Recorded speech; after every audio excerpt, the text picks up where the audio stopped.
Shuv Erev Tov Beshem Hashem Naaseh Venatzliach. On est toujours jeudi soir, premier allumage des bougies de Hanouka. On est le 10 du mois de décembre, le Kaf et du mois de Kislev.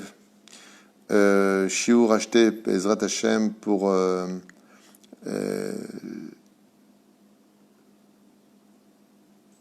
vendredi 11 décembre, donc ce soir, c'est parfait. Par la famille Sedboun, si je prononce bien, pour l'Askara de leur fils Sarah, Bat Arlet Zaina. Zichrona Libracha Ruach Hashem Tenachena Began Eden Elion Vechol Ashorvot Imah Bichlal Arachamim Vaselichot Vechen Yeratzon Lomar Amen Tien Nishmatat Tzorach Chaim Ubeshem Hashem Naaseh Venatzliach Sheniske Lishmot Yeshot Venechamot, et que sa lumière brille dans le ciel jusqu'à revenir Betriat Ametim parmi nous, Bezrat Hashem, dans de meilleures conditions. Alors, le sujet qu'on va étudier ce soir sur la fête de Hanouka, puisque c'est notre deuxième shiur, c'est une barrière de feu à ne pas dépasser. Qu'est-ce que ça veut dire, une barrière de feu à ne pas dépasser? Vous avez compris que les Hanoukiot que nous avons en général doivent être alignés de la même façon, c'est-à-dire sur une même horizon, sur une même ligne. Comme si on était en train de nous dire « Stop, arrête-toi, il y a quelque chose qu'il ne faut pas dépasser ». Alors, on va essayer de comprendre ce soir ensemble quel enseignement nos sages nous ont-ils donné par rapport à la forme de la Hanouka et ces flammes qui grandissent jour après jour jusqu'à arriver à 8 flammes, plus la flamme du centre, le shamash, qui vont faire une espèce de barrière de feu pour nous arrêter. Mazotomeret, et de qui est-ce qu'on parle quand on parle d'arrêter? Alors écoutez bien.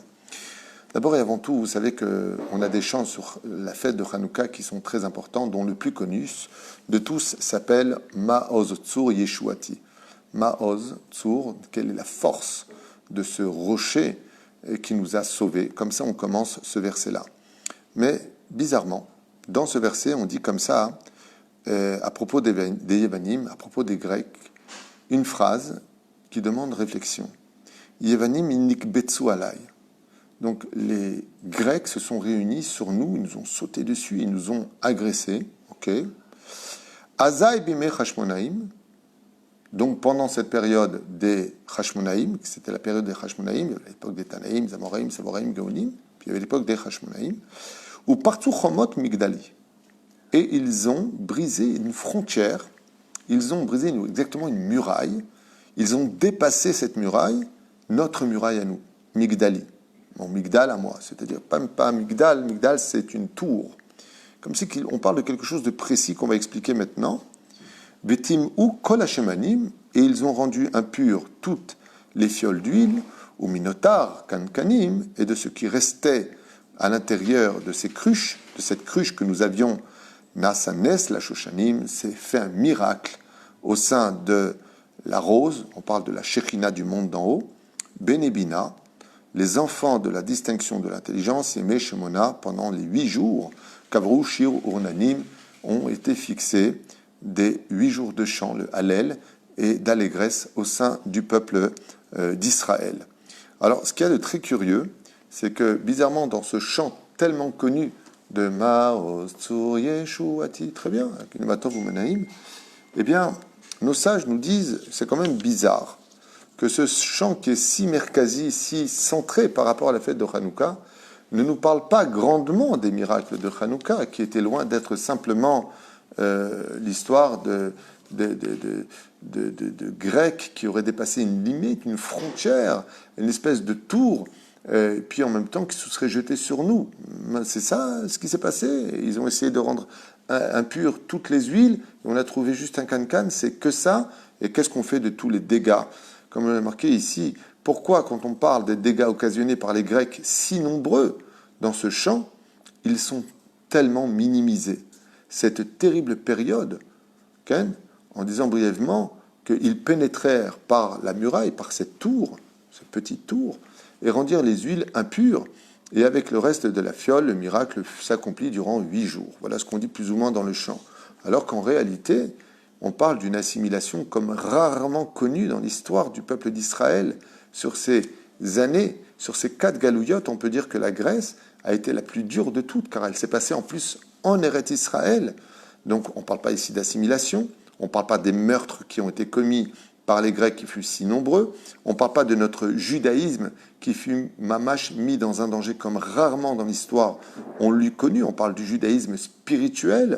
On ne nous parle pas ici de l'interdit des xérot, c'est-à-dire des décrets des Grecs qui ont interdit formellement, retenez bien, de pratiquer le Shabbat, de pratiquer la Brit Mila, de pratiquer la Noémie, c'est-à-dire Rosh Chodesh, et surtout le miracle de la guerre des Hashmonaïm face si peu nombreux aux Grecs, 13 ou 17 selon certaines déotes dans les commentateurs, face à des soldats qui étaient entraînés, prêts à tuer, hyper puissants, fait comme pendant qu'ils étaient faits mamage comme des triangles retournés, avec des plaques de chocolat au niveau du ventre. Nous, on était faits au sens contraire, avec du pot de Nutella en guise d'abdominaux.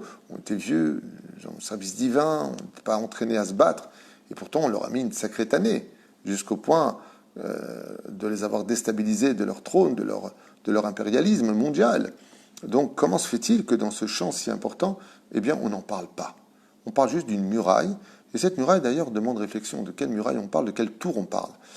Au sage de nous dire qu'effectivement, dans le Beth Amikdash, vous savez que venaient là-bas, comme on l'a vu pendant la fête de Sukkot, eh bien, les nations du monde venaient aussi dans le Beth Amikdash. Alors, il y avait la grande cour, il y avait la petite cour, il y avait la cour des hommes, la cour des femmes. Pendant le premier temple, les hommes et les femmes, il y avait tellement de Yetzeratov sur terre que même les hommes et les femmes se mélangeaient au Beth Amikdash. Mélangé, ça va faire plaisir aux réformistes, mais bien entendu parce qu'il n'y avait pas de Yetzerara à l'époque du premier temple, et par contre au deuxième temple ils étaient complètement séparés parce que l'homme était devenu animal, donc on a adapté une situation par rapport à l'ambiance. C'est pour ça qu'aujourd'hui où tout est très débauché sur terre, même si c'est un minhag de séparer les tables pour les mariages ou les bar mitzvot, il faut le faire. Et pourquoi il faut le faire? Parce que dans notre génération, où toutes les frontières ont été abolies et plus tout est, il y a plus de morale, il n'y a plus rien. Aujourd'hui, on fait ce qu'on veut, on va où on veut, on dit ce qu'on veut, on va avec qui on veut et si on veut.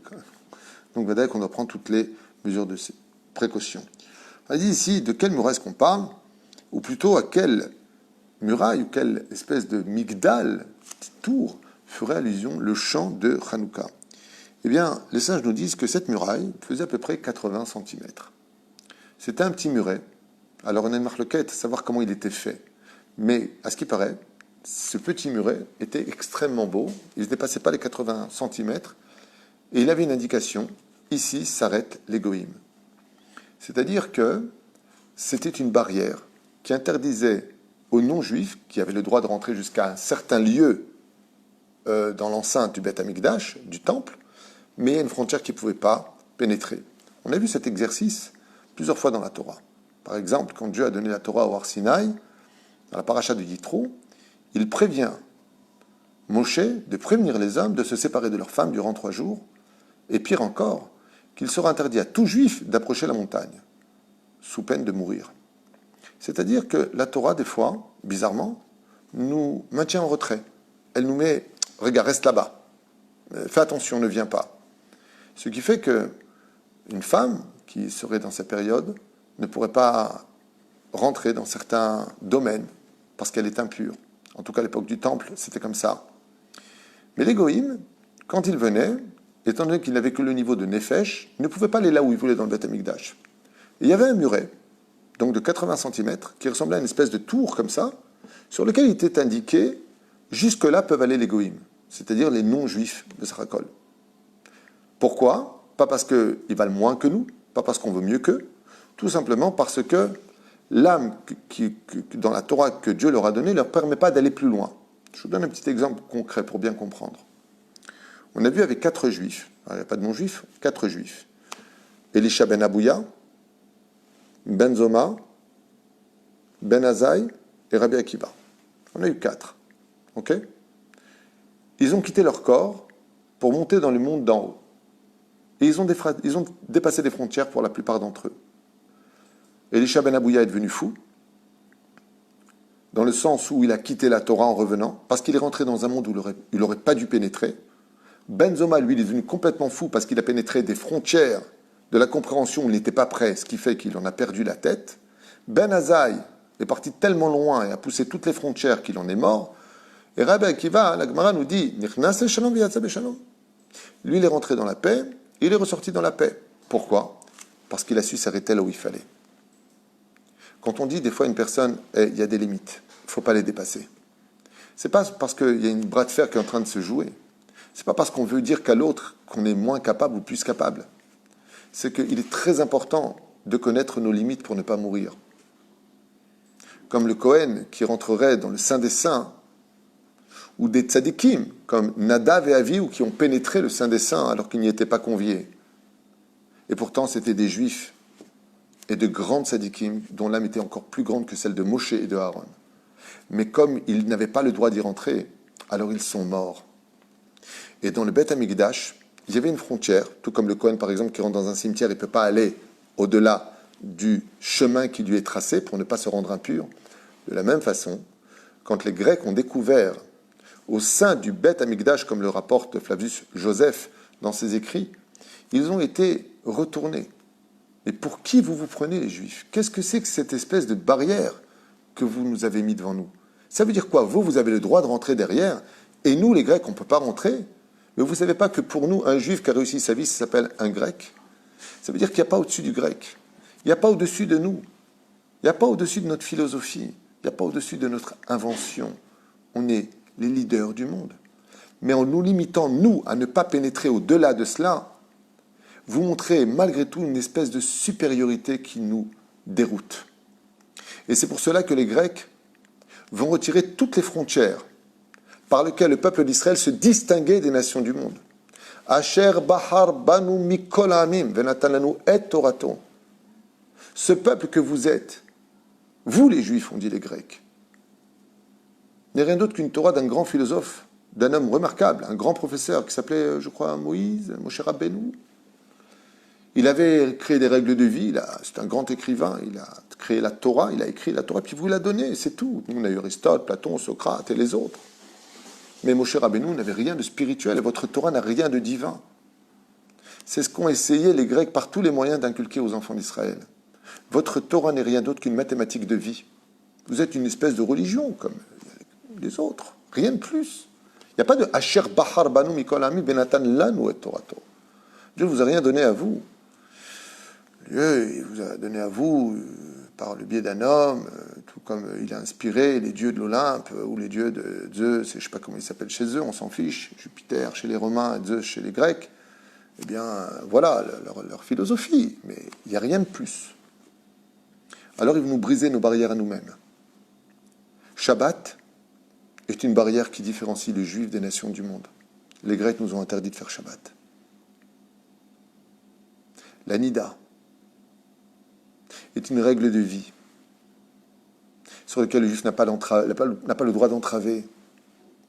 Ce sont des règles pour nous. Vous voyez, vous les goïms, vous avez le droit de travailler le Shabbat. Il n'y a pas de barrière pour vous. Mais pour nous, il y a une barrière. Il y a une barrière de feu qu'on allume avec les bougies de Shabbat. La Nida. Vous pouvez toucher vos femmes quand vous voulez. Mais nous, on est limité. On a des barrières. On a une lisière de feu qui nous dit « Don't touch », touche pas, t'approche pas. Vous voyez, on a le renouvellement de la lune et du soleil. Le calendrier juif va selon le système de la lune et du soleil. Les chrétiens vont selon le soleil, l'islam va selon la lune. Nous, on fait les deux. Parce que Pessah, chez nous, ne peut jamais tomber si ce n'est qu'au printemps. C'est la fête du printemps, elle ne peut pas tomber comme, par exemple, le ramadan tombe des fois en été, des fois en hiver, dans la religion. Parce qu'ils vont selon le système de la lune. Eux, ça ne les dérange pas. Mais nous, on a des principes dans la Torah qui dit Chag Aviv, c'est la fête du printemps. Donc ça ne peut pas tomber autrement que dans les 3 mois du printemps. Donc Pessah tombe toujours pendant le printemps. Parce qu'on va selon cet équilibre des choses. On a des barrières qu'on ne peut pas dépasser. Et ainsi de suite. Dans les interdits que nous avons, la Brit Mila fait partie d'une des barrières de l'histoire sur lesquelles on coupe là or là. Mais vous, les non-juifs, vous n'avez pas de problème avec ça. Vous pouvez laisser votre Brit, votre sexe tel quel. Nous, on coupe une limite et on la retourne. Parce qu'on appartient à un monde limité. Pour rejoindre le monde des sans limites, le chiffre 8. Là où le monde de l'éternité n'a plus de limite, de bonheur, de joie, parce qu'on obéit à Dieu. Et donc cette fête vient nous dire comme ça, les Grecs, comme je l'ai noté ici au nom des Chachamim, il dit, eux, Ils se sont vexés parce qu'ils ont vu une frontière qui leur interdisait de pénétrer au-delà de cette espèce de migdal, de cette espèce de mur qui leur disait jusqu'ici peuvent avancer les non-juifs. Mais ils ont oublié un détail, c'est que toute la Torah qu'on a reçue, nous a mis des limites dans tout. On ne peut pas manger non cachère, on ne peut pas pénétrer dans certains lieux comme les boîtes de nuit, les théâtres. On ne peut pas aller dans certains lieux. Nous, on a des limites. Là où vous allez, et les juifs n'ont jamais fait de guerre aux non-juifs en disant hey, pour qui vous prenez, vous allez où vous voulez, vous faites ce que vous voulez. Nous, les juifs, on vit dans un monde très limité. On n'a pas le droit de dire ce que l'on veut. On n'a pas le droit de penser ce qu'on veut. On n'a pas le droit d'aller avec qui on veut. On n'a pas le droit d'aller seul la nuit, comme le dit la Mishnah, Lo yelech adam yechidi baderech. C'est nous qui vivons dans un monde de limites. Et c'est pour ça que quand on allume les bougies de Hanouka, et qu'elles sont toutes alignées devant nous, nos sages nous disent, la guerre a démarré à cause du fait que les nations du monde n'avaient pas le droit de dépasser une limite au Beth Amikdash. C'est ce qui les a mis en rogne et dans une colère terrible.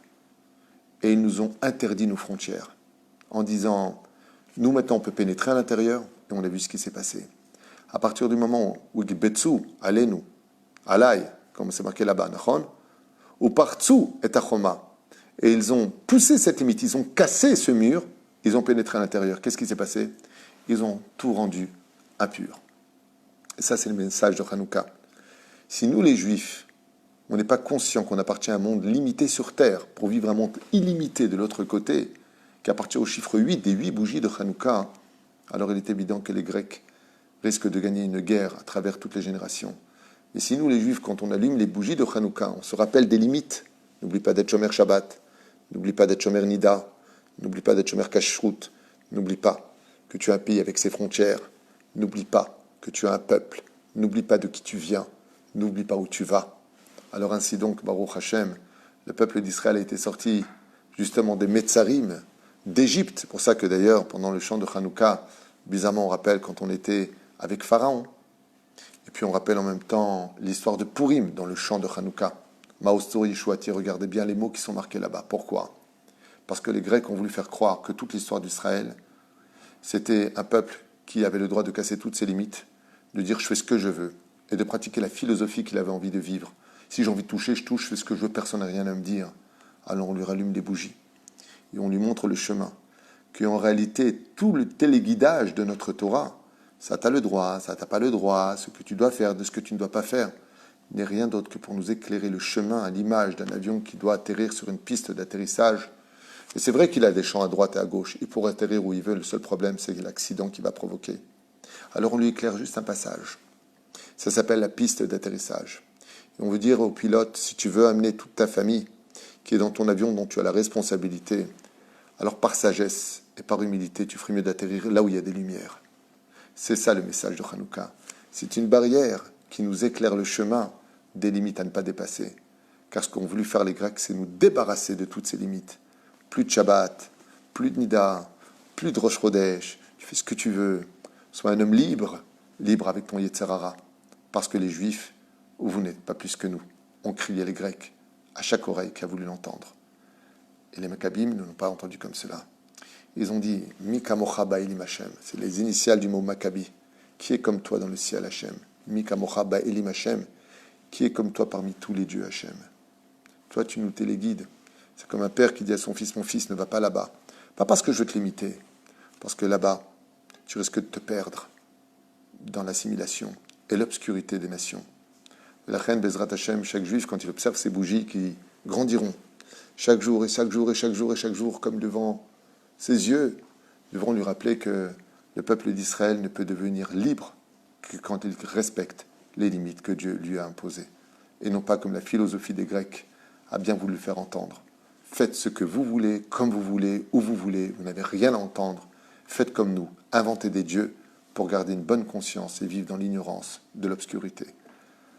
Ashur Hazeh Bezrat Hashem, Aya pour l'élévation de l'âme de Sarah Batarlet Zaina, Zichron Livracha, et qu'on entende que de très bonnes nouvelles pour vous tous. Chag, Bezrat Hashem, Chanukah Sameach, Lechaim Tovim Shalom, Bakol Mikol Kol.